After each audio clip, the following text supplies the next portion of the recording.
হযরত ওমর রাদিয়াল্লাহু তাআলা আনহু 10.5 বছর মুসলমানদের খলিফা ছিলেন, বাদশা ছিলেন, আমির ছিলেন। 10.5 বছর তিনি মসজিদে ইমামতি করতেন, নবীর মসজিদে। এই 10.5 বছর পরে একদিন ফজরের নামাজের ইমামতি অবস্থায় প্রথম রাকাতে এক অগ্নিপূজক ছদ্মবেশে চাদর মুড়ি দিয়ে আইসা সামনের কাতারে হযরত ওমর ইমামের জায়গায় এই প্রথম রাকাতে ওই বেঈমান আবু লুকলু মাজুসি কোমর থেকে ধারালো ছুরি বাইর করে হযরত ওমর রাদিয়াল্লাহু তাআলা আনহুর কোমরের মধ্যে নামাজরত অবস্থায় ছুরি দিয়া 7-8টা গায়ে দিছে।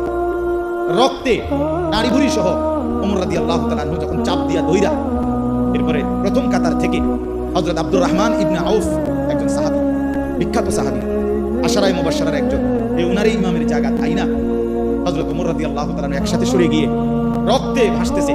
এই অবস্থায় একটা কথাই শুধু বলছে, আব্দুর রহমান আগে নামাজ শেষ করো, তারপরে আমারে ধরো। কাটা মুরগির মতো ওমর পাশে তরফাইছে, সাহাবায়ে কেরাম আগে